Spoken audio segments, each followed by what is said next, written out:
In this installment, we're going to be going over the MLB bet slate for Tuesday, June 24th. Let's get into it.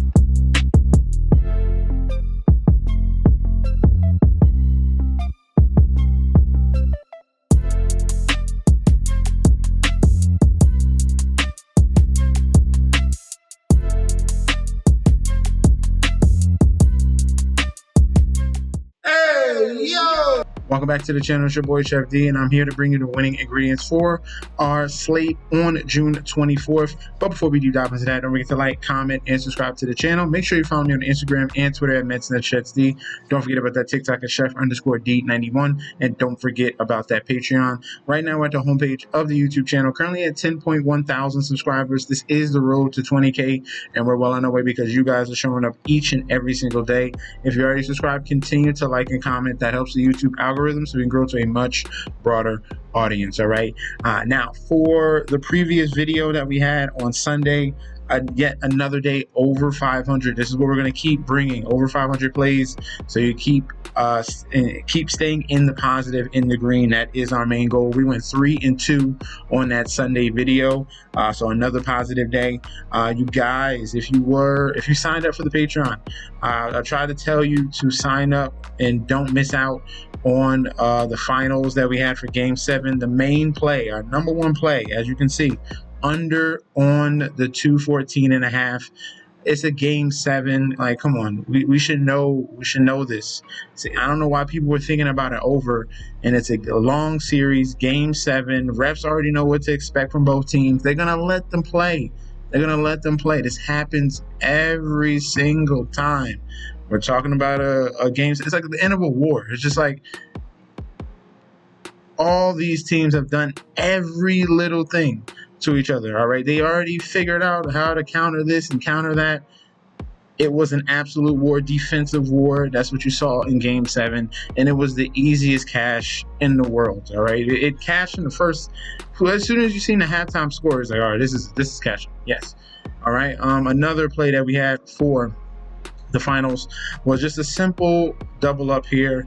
OKC on a money line, Shea 25, Jalen 15, Chet 6 rebounds. Very simple. Double your money and move on. That's the goal, and that's what we did. We accomplished on that Sunday slate. Dominated the Sunday. So if you guys want more winning plays and join the community, click on that link provided down below. You're going to get full access to daily bets, future bets, and access to that group chat that goes off 24/7.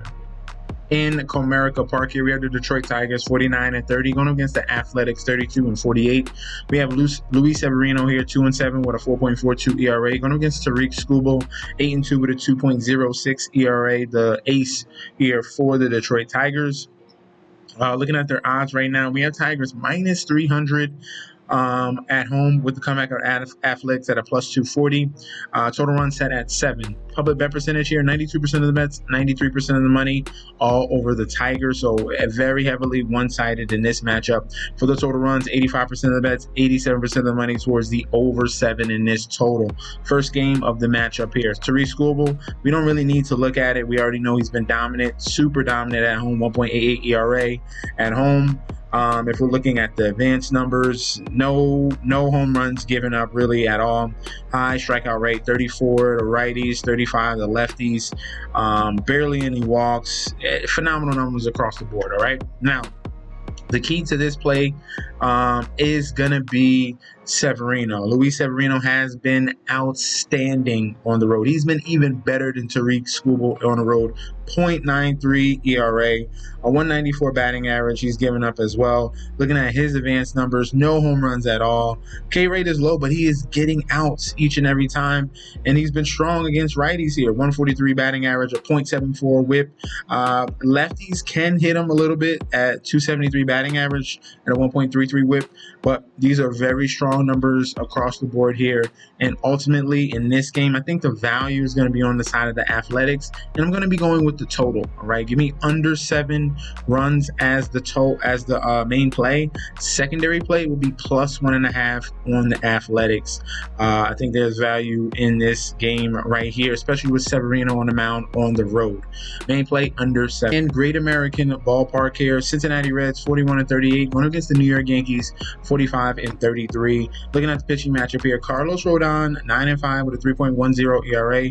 Going up against Chase Burns, the phenom here for the Cincinnati Reds, finally getting called up. And he has a tall task here against this New York Yankees lineup. Yankees road favorites here, -160 with the comeback of the Reds at a +135. Total runs at 9. Public bet percentage here, 81% of the bets, 93% of the money all over the Yankees. And for the total runs, 74% of the money, 74% of the bet, 71% of the money towards the over 9. All right. First game of the series did go to the Cincinnati Reds. They definitely surprised them on that one there. Looking at Chase Burns here. Burns was the second overall pick here in 2024, so he's got called up very, very quickly. It usually takes a couple years here. He was drafted in 2024 and is already up in the majors. 23-year-old, fantastic ERA, 1.77, below 1 WHIP as well. A very good K to walk ratio, as you can see, 89 strikeouts in 66 innings. That's very good. And he has been on fire. All right. But this is the major leagues. We'll see how he goes. All right. We can't really get a full synopsis on him. But we can look at Carlos Rodon. All right. Carlos Rodon, a lefty, has been stellar on the road. 2.93 ERA on the road, a 200 batting average as well. And then strong numbers across the board here on the road. A low home run per 9, fantastic K rate against lefties and righties, 28% against righties, low walk rate, low average. I'm loving Carlos Rodon in this one. I think Chase Brown might start out hot early. We'll see. But eventually, I think the Yankees lineup is going to get to the youngster here.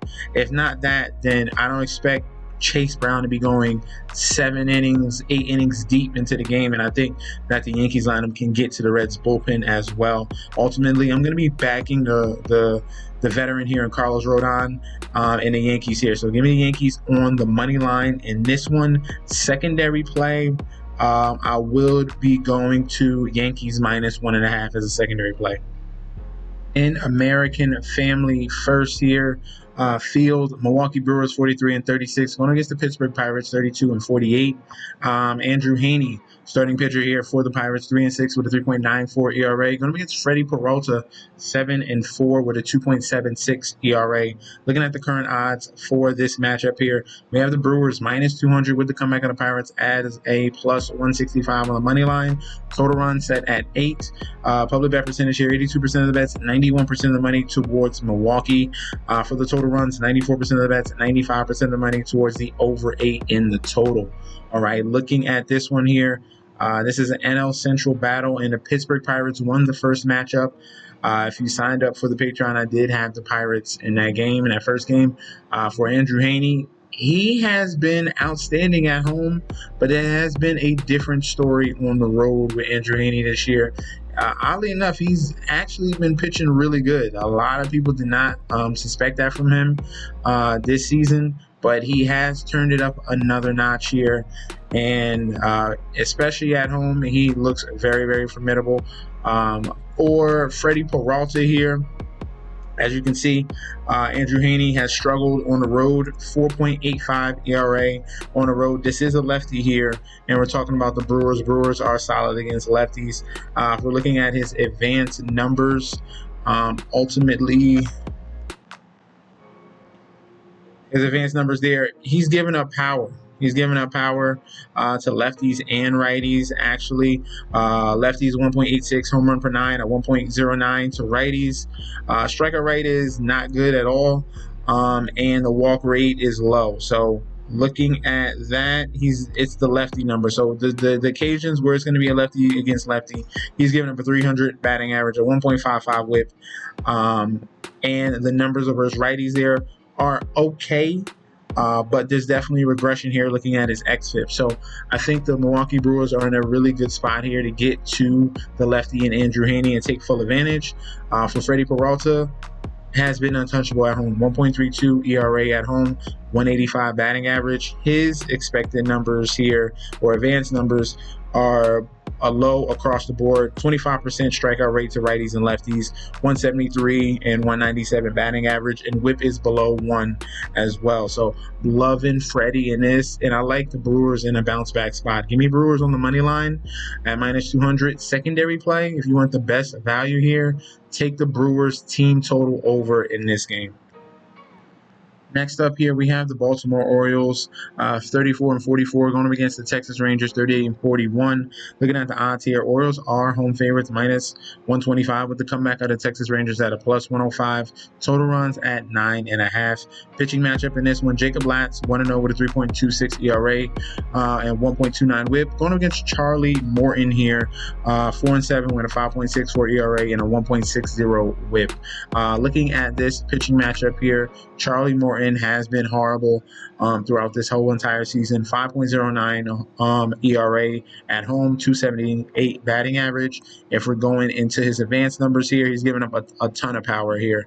2 home run per 9 to righties, a 1.19 home run per 9 against lefties. Decent strikeout right here. Strikeout rate 25% and 26%, but the walk rate against lefties is at 11. That's bad. Righties 329 batting average, a 1.72 WHIP.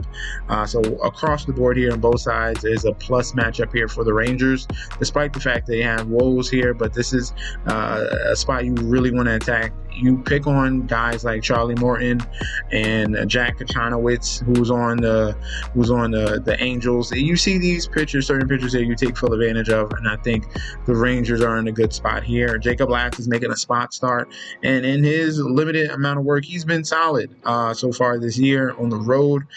His advanced numbers, he's given up some hits here to righties. Definitely got to watch out for the hits here. 366 batting average and a 1.86 WHIP.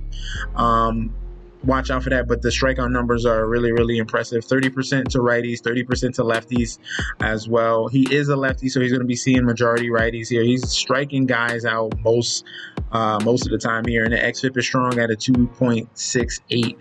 So I'm going to be leaning here on the Rangers in this one. I think the Rangers can pick apart on Charlie Morton, and I think they're definitely viable here as an underdog. So give me the Texas Rangers on the money line. Secondary play will be the team total over for the Rangers as a secondary play.